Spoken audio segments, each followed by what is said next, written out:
Je dois dire que premièrement, il faut l'avouer, je n'ai pas appris grand-chose dans cette déclaration, au-delà de ce qu'on nous avait dit sur la libération de Maurice Kamto a été simplement éventré ou démenti, si vous voulez, puisqu'on nous avait parlé de magnanimité, de raison, de grand dialogue, etc. Il se trouve que le président Macron trahit que c'est lui qui a impulsé cela.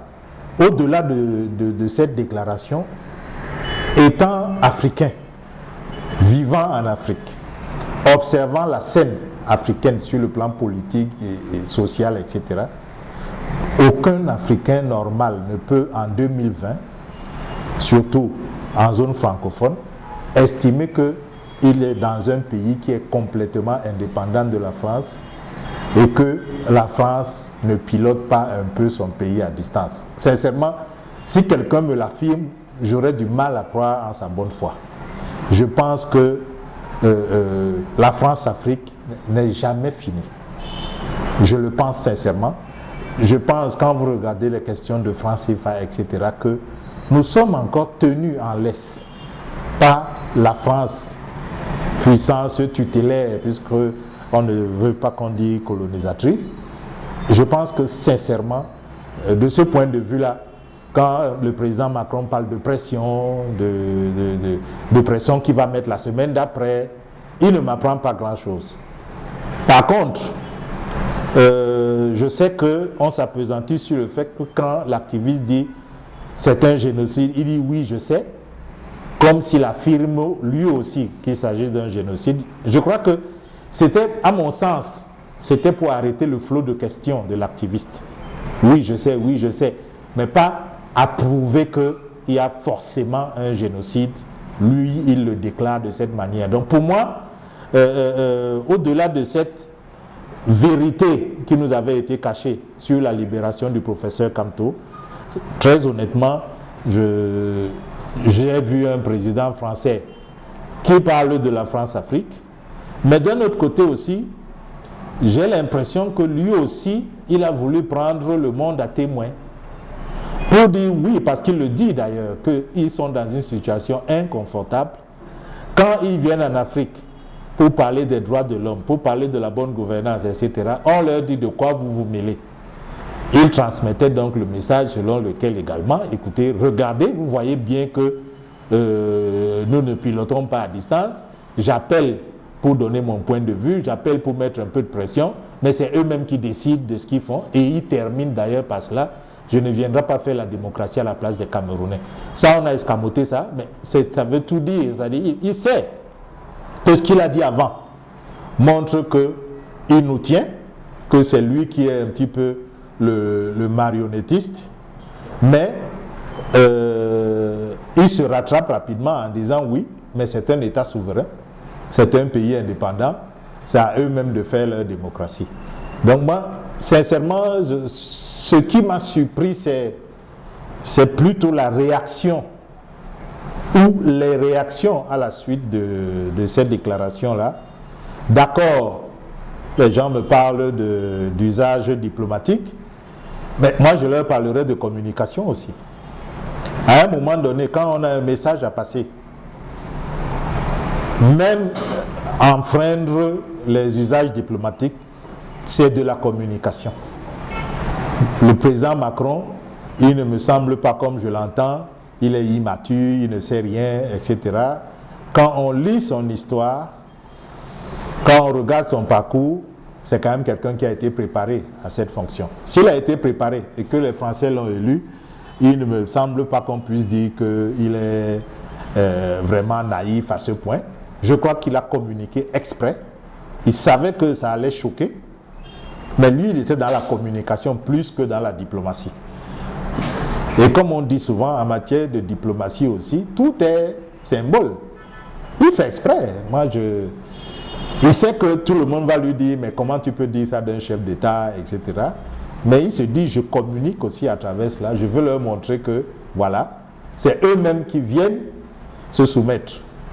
C'est eux-mêmes qui font des choses chez eux et il nous appelle. Et comme c'est un activiste camerounais qui l'interpelle, il dit, vous voyez, non seulement ils font des choses chez eux, mais leurs fils sont obligés de venir se plaindre chez nous parce qu'ils savent que chez eux-mêmes, le problème ne peut pas être résolu facilement. Donc moi, c'est comme ça que je vois cette sortie du président Macron. C'est une sorte d'exaspération parce que n'oublions pas également, c'est un phénomène actuel, il souffre du sentiment anti-français. Le problème a été posé en Afrique de l'Ouest, etc., où on a discouru suffisamment sur le sentiment anti-français. Il sait que ce sentiment s'accroît. Et le nœud de ce sentiment, c'est que c'est la France qui nous dirige. Il le sait parfaitement. C'est pour ça que, en Mondovision comme ça, il s'est dit, ok, je vais passer par un circuit informel comme celui-là, pour dire à un Africain en face de moi que, écoute, ben, ça émane de votre pays, c'est à vous de régler les problèmes. Je ne peux pas le faire à votre place. Moi, je mets de la pression parce qu'on est une nation de droits de l'homme, parce que nous voulons voir les droits de l'homme partout, mais nous ne pouvons faire que de la pression sur vos dirigeants. Je crois que c'était aussi pour cette question de sentiment anti-français qui commence à l'exaspérer. Il veut redonner une autre image à la France politique qui ne soit pas uniquement celle de colon ou de la puissance tutrice qui ne veut pas lâcher son super gâteau africain. Donc je crois que ça aussi, c'est peut-être une lecture qu'on peut avoir sur la sortie du président Macron.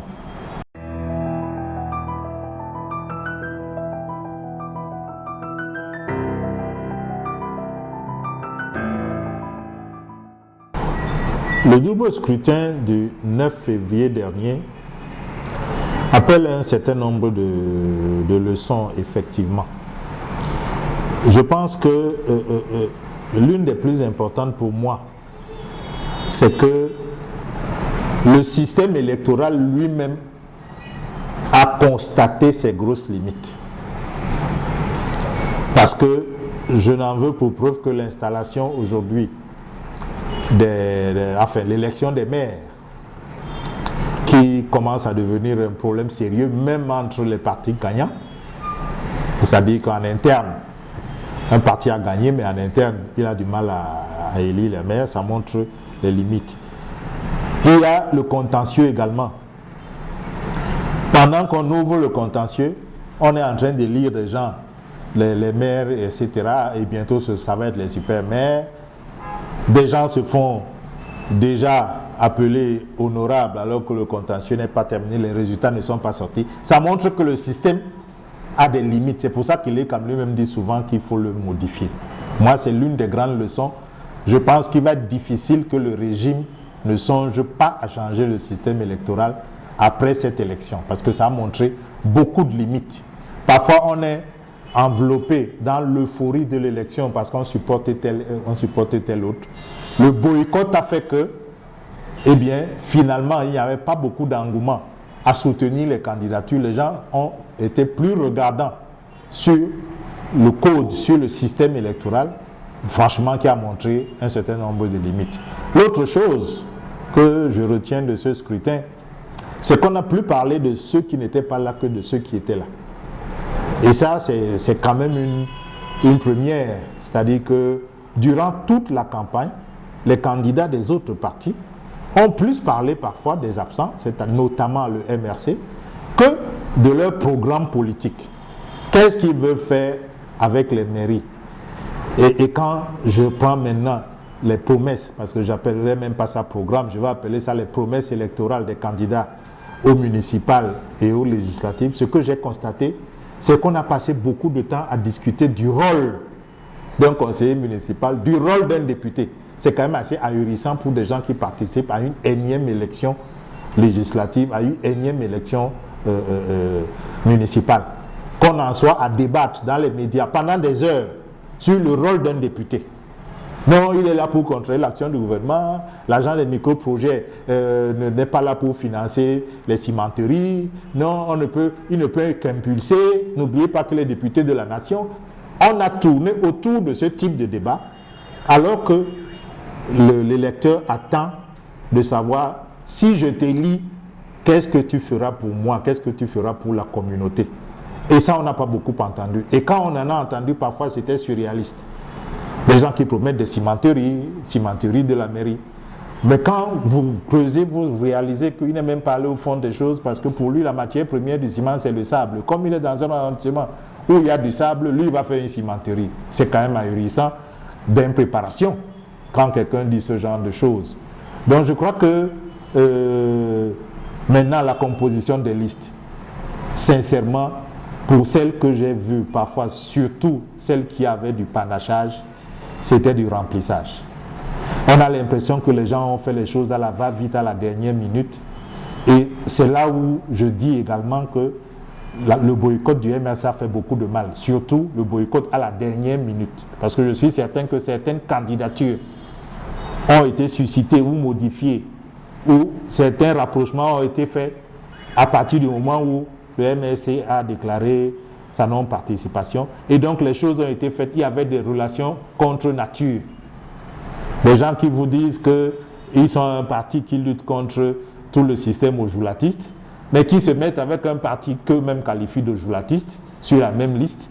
Moi, c'est des mariages comme ça, contre nature, auxquels on a assisté, qui m'ont un peu amusé, qui m'ont montré qu'on a bâclé un peu.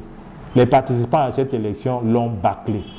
Et sincèrement, ça n'a pas arrangé l'intérêt des Camerounais pour la politique.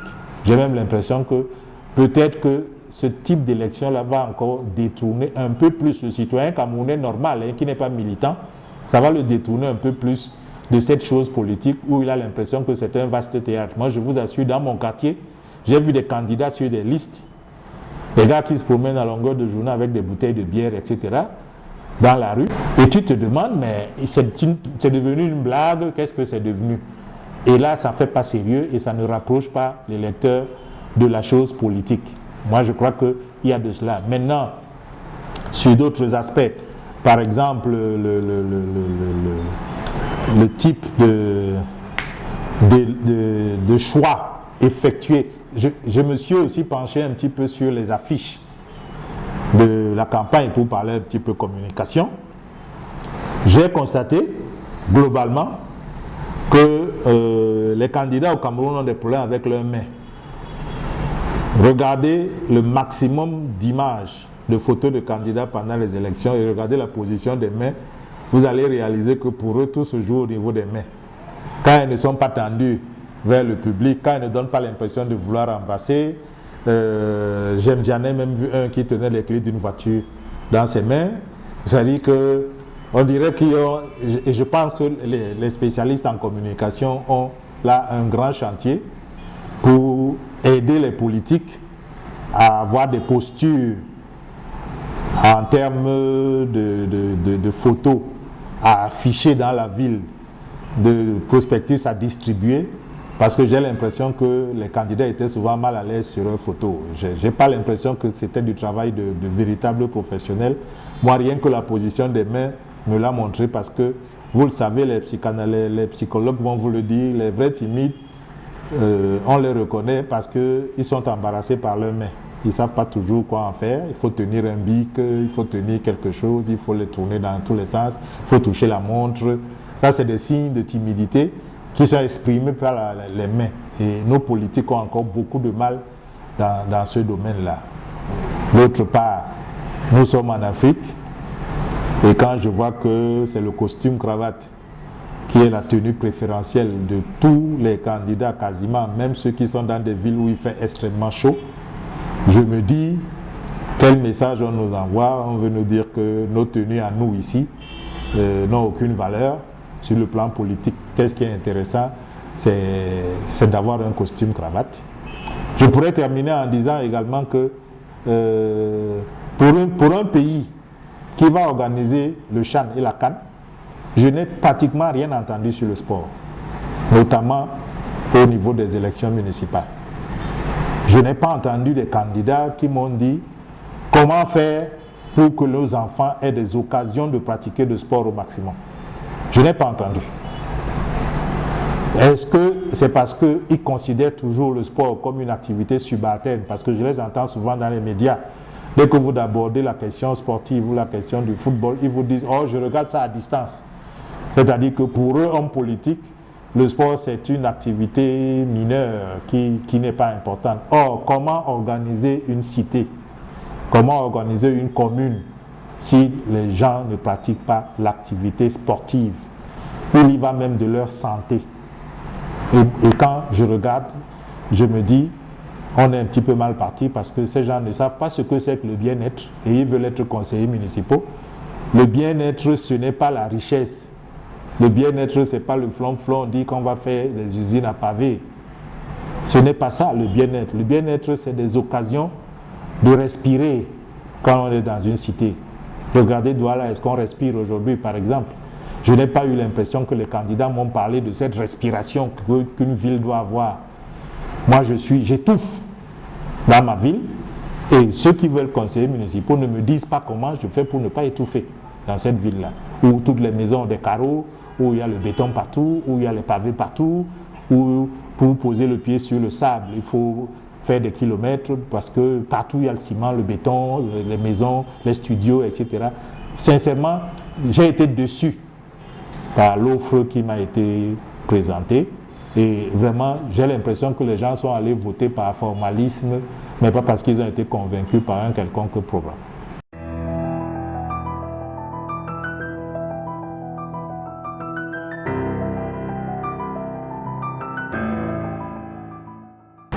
L'armée, nous qui avons quand même un certain âge, quand nous grandissions, l'armée, c'était quelque chose dont on avait peur. Je crois que c'est l'assertion, la peur du gendarme et le commencement de la sagesse vient peut-être de là. Nous respections beaucoup l'armée. Quand on voyait un militaire arriver, si on était en train de faire une bêtise, on se cachait.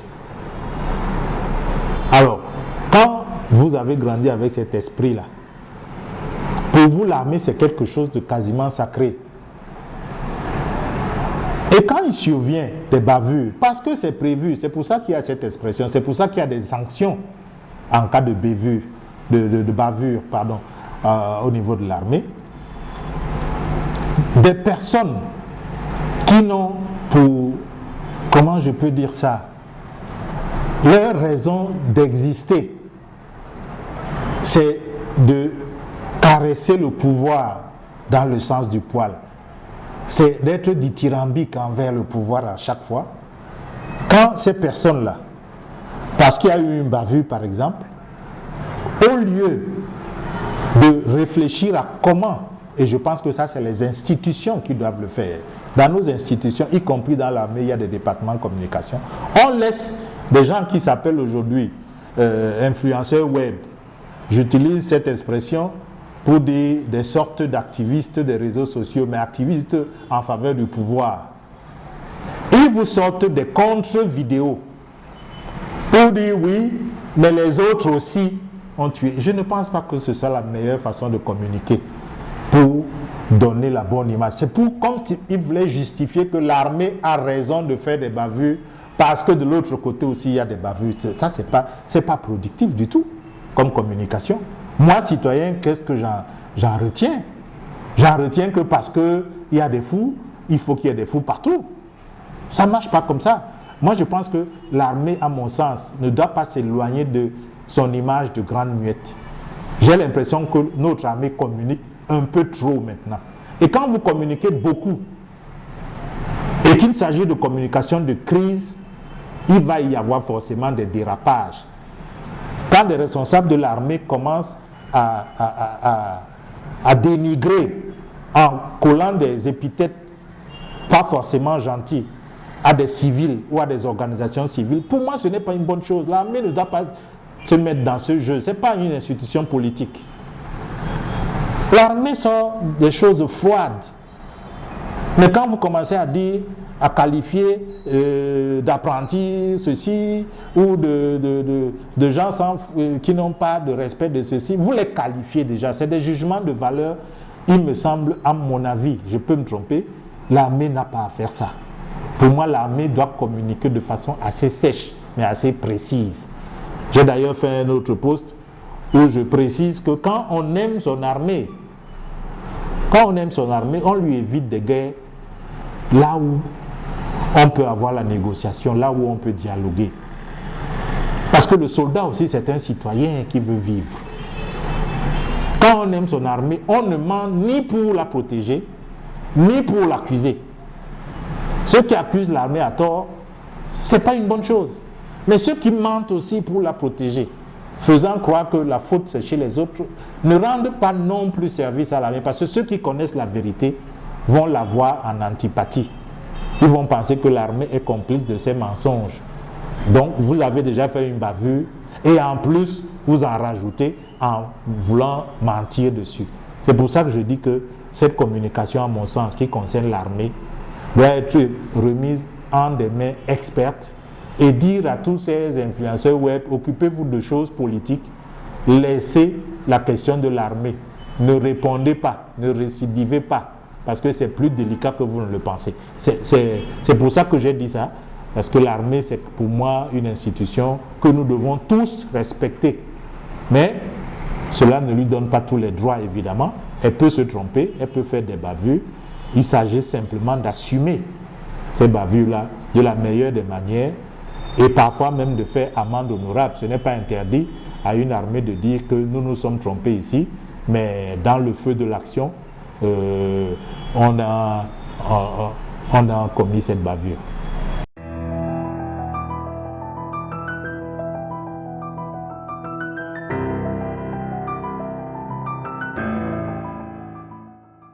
Regardez autour de vous, depuis un certain temps, il y a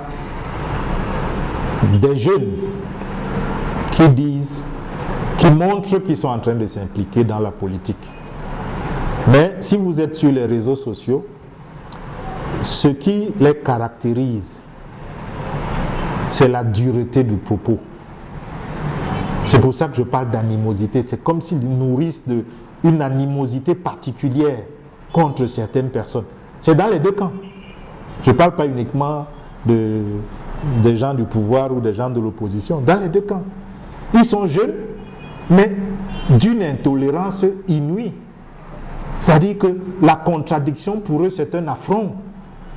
Et cet affront mérite sanction immédiatement. C'est l'insulte qui a fusé. Et la moutonnerie, c'est que aujourd'hui on n'analyse plus. Tel a dit ceci, on répète, on reprend, on s'aligne derrière. On n'a pas l'impression que on prend du recul soi-même pour raisonner, pour dire attention, dans cette affaire-ci, c'est vrai que un collègue du parti a dit ça, que tel professeur a dit ceci, tel enseignant d'université a dit cela, mais je ne vais pas les suivre là-dedans parce que si je raisonne de moi-même, j'ai l'impression qu'ils se sont trompés ici, qu'ici ils sont partisans. Moi, je voudrais qu'à chaque fois, c'est la vérité qui prenne le devant. C'est pour ça que je dis ces jeunes-là aujourd'hui, ils sont bestiaux parce que quand vous regardez le niveau d'insultes que les gens s'échangent. Moi, j'ai un jeune d'un parti qui est mon ami Facebook. Chaque fois que j'ouvre mon Facebook, le matin ou l'après-midi, de toute façon, ma première ouverture de Facebook dans la journée, il y a 9 chances sur 10 pour que je trouve qu'il a insulté soit un parti d'opposition, soit même parfois le pouvoir. Mais alors insulté. Et il est l'un des cadres de son parti. Alors quand je vois ça, il n'est pas le seul. Il n'est pas le seul. Il faut regarder, ça fuse de tous les côtés. L'intolérance en matière de politique chez ces jeunes-là est terrible. Je crois qu'il faut une éducation solide à ces jeunes. Pas seulement une éducation politique, mais une éducation simplement humaine. Parce que pour entrer en politique, il faut cultiver le flegme. Si on n'a pas un minimum de flegme, on s'embrase, on est épidermique. Et la politique et la réaction épidermique ne font pas bon ménage. Si vous êtes épidermique en politique, vous allez dire beaucoup de bêtises. Vous allez choquer beaucoup de personnes. vous allez vous créer des inimitiés inutiles. Et peut-être que ces jeunes qui ont grandi dans un système politique où le pouvoir donne l'exemple de apprenti sorcier, qui êtes-vous pour... Ils ont l'impression que c'est cela la politique, peut-être. C'est-à-dire mépriser l'adversaire, être condescendant, le dénigrer. Ils n'ont peut-être connu que ça. C'est pour ça que je dis, il faut qu'ils soient pris en main par leur parti. Les cadres du parti, parfois, ont plus d'expérience. Il y a des psychologues, des psychosociologues qui peuvent les y aider, mais il faut un travail sérieux parce que on ne se lève pas parce qu'on a un ami qui a un petit peu d'argent et qui peut faire des affiches et on devient candidat à l'élection municipale sans formation. Il y a un minimum de formation à la personnalité politique qu'il faut avoir. Et c'est ça que je regrette. C'est pour ça que j'ai fait ce post où je dis, c'est ça leur devise. Ils ont de l'animosité, ils ont de la bestialité et de la moutonnerie. Ils suivent sans réfléchir par eux-mêmes. Il faut utiliser sa cervelle à soi, être conscient que l'acte que je vais poser, c'est moi qui le pose, je ne le pose pas parce qu'on m'a téléguidé. Et en ce moment-là, vous allez voir que la scène politique, à mon avis, va s'assainir. Et j'ai l'impression que les aînés leur ont laissé la place. Quand vous regardez, de plus en plus de jeunes interviennent dans les émissions de débat quotidiennes, mais le climat n'a jamais été autant crispé.